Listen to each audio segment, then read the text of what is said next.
Ashtar, your mission, move up to and share your higher dimensional perspectives. By Susan Leland. Webpage, www.ashtarontheroad.com. Ashtar on the Road Teleconference, October 25, 2016. Greetings, beloved family. We are positively vibrating with joyful anticipation, and indeed it's already real in the higher realms. It just needs a bit more of a calling in, let's say, a bringing in of the energies. We know that from the third dimensional perspective it may look as though these are the worst of times, but we assure you, just the opposite is true.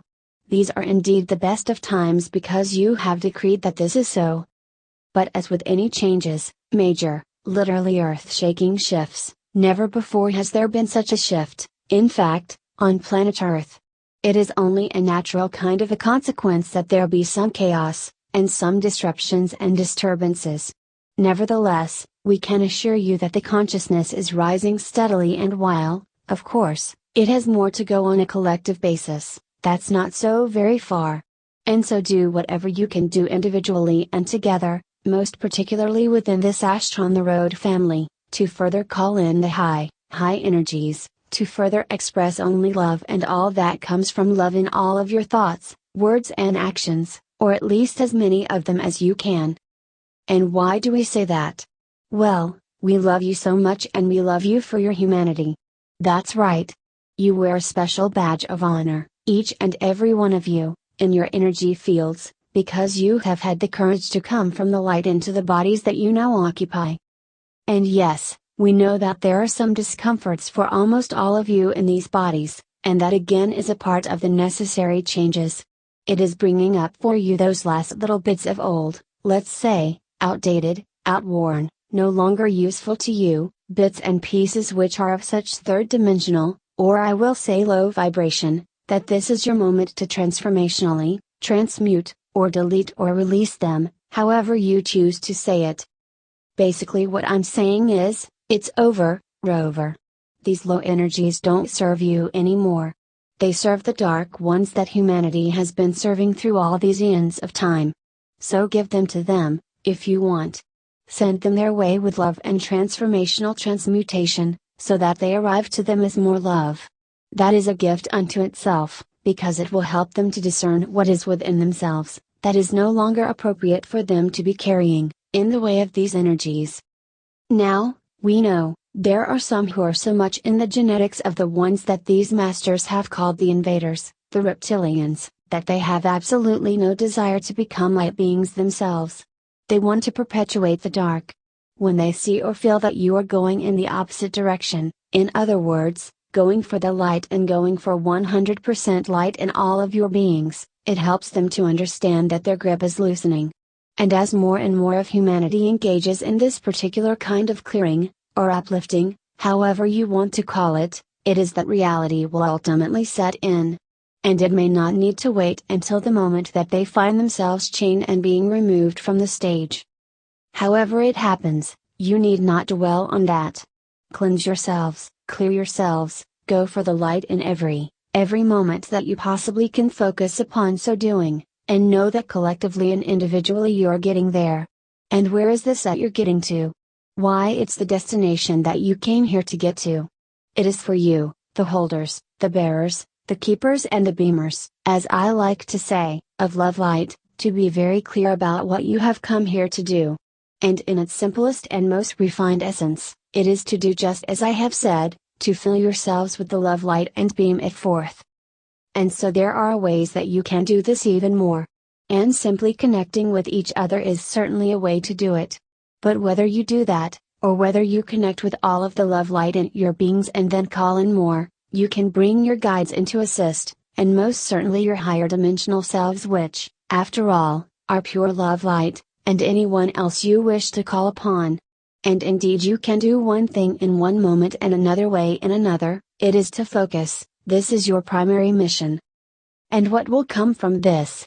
What will be the results of your dedication to this except, of course, Nazara's announcement and implementation leading you into the Golden Age, along with all of your brothers and sisters, indeed all of planet Earth except, of course, for those who still do not choose to accompany, and it makes you more and more empowered upon your ascension paths. It brings you an ease and grace to your lifestyles, which is totally an empowerment of love and its light. Gone are the dark expressions, the dark deeds and, yes, even the shadows, the nightmares within yourselves. All is light, all is love, and life itself takes on whole new meanings and vibrations as you come closer and closer to your own ascensions and participate in the ascension, further ascension I shall say, of planet Earth. You already exist in more than one dimensional level. You are multidimensional. This is simply, when I say ascension, I am simply talking about merging your physicalities, and all that part of you that has existence in the third dimension, merging with where you already are in the higher dimensions. And if you choose instead, if you say, well, this is getting too hard, I'm out of here. If you choose to take the route of leaving your physical bodies and just moving on to the light, you'll have all the choices that the ascendees will have because you've been here, you've participated and you've passed the test. If you want to say it that way, we don't see it in terms of tests, but we understand how humanity views things. And so if you want to say that you've passed the test, that is perfectly appropriate. How about met the challenge? How about you have done your own clearings so as to uplift yourselves individually, and then reached out with your radiance, with your love beams, to assist others to do the same.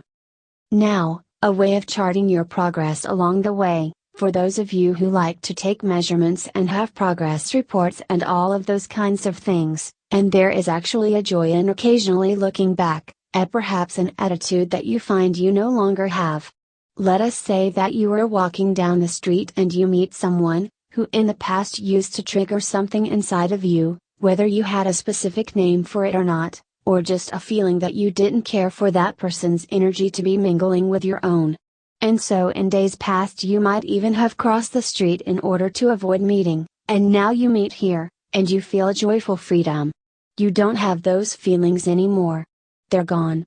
You've cleared them out regarding that individual, and many other things, too. But that is a joyful way of saying thank you to yourselves that you have reached this point in your upliftment, your evolvement, so that those things which used to trigger what you might call the lower vibe energies, or feelings or thoughts in you, no longer do. And you've all reached a point where, if you want to, you can look back at some event, or person, or even at your own thoughts that you used to have about yourselves, and you can say, I have uplifted. I have made progress. I have moved through or soared over or however you want to say it some things that used to challenge me in a not feeling so good kind of way, and I am so thankful to myself that I have come this far. And then you can be sure that, collectively speaking, humanity has also come this far. You see, you're moving through this era, this phase, this particular set of circumstances in your lives together. We're not separate. We are one, and yet you can see yourselves individually and feel what that feels like, as well as being a part of the one we all are. Now, that's not magic, unless you want to call it so, and if you do, that's perfectly fine, or miraculous or whatever. It's a part of your evolvement. It's a part of, or an aspect of, or a detail of, being more and more in the higher dimensional perspective. Many of you come to my ship, where you have absolutely total ease of holding that perspective. You do this in your sleep times and, of course, you have your boarding passes. You are welcome to come at any time, during your meditations, or even just while you're stopped at a stoplight. Say, hello. Feel the energies of the higher dimensions as represented on the bridge of my ship, the New Jerusalem, or any of the ships, even your own. Or come up into the realms that you call heaven, and commune with one or more of the angels or archangels or ascended ones, or white brotherhood, masters, or your higher dimensional selves, and get that perspective more and more. That's where compassion comes from. Yes, it needs to originate in your hearts, but to hold compassion, it is to be in a higher dimensional perspective, where compassion can bloom and flower and, of course, radiate out from your hearts, to share with all the rest of planet Earth and beyond. And, of course, when you have this high dimensional perspective which is all based in love, emanating from love and expressed by and from love, outwardly from you, you have forgiveness. And forgiveness is simply defined by my beloved brother, Sananda, as being the absence of judgment. See yourselves as others see you, bright, shining lights, from this perspective. And see others also, as bright, shining lights. And that is a beautiful gift for you to bestow upon all of the world. And it is as though you are reaching out a love theme. See it as a helping hand up, in other words, to help others to come up into this perspective so that they, too, may feel the oneness and the joy, while at the same time feeling the peace that this love offers, indeed bestows, upon all who share in it. That, beloved ones, is your destination and your mission. And the tools for this are as many as there are of you. And each of you possess multiple tools, and you can bring even more into yourselves, into your beings, if you desire to do so, physical and otherwise. You have a universe full of tools, loving tools, to avail your own divine selves of, and then to share. So stay the course. We are one. You have ordained this to be so. We are accomplishing our mission together. And make no mistake, it takes all of us. And if you have an opportunity to acquaint someone who has not heard of this, who is not consciously aware of it, because you can be sure that in their higher dimensional selves they are, then go for it. The world is opening to hear more and more of what you have to share, or to feel the loving vibrations that you radiate. So stand together, join together, and let's get this mission accomplished in all levels of dimensionality as it is already done in the realms of light. And so I honor you, beloved ones, each and every one of you, for being here, for showing up, and for being here in this family of Ashtar on the road. Together we are, one we are in our mission of love. And so it is. Salat. Tara and Brahma. www.ashtarontheroad.com, Ashtar move up and share 5D at look.html. Transcription by Marta. Given through Susan Leland, October 25, 2016. www.ashtarontheroad.com. Copyright Ashtar on the Road Publications 2004-2016. All rights reserved. However, this is a gift to all of us, and it may be distributed freely on condition that all accreditation is acknowledged and that no part is altered or deleted.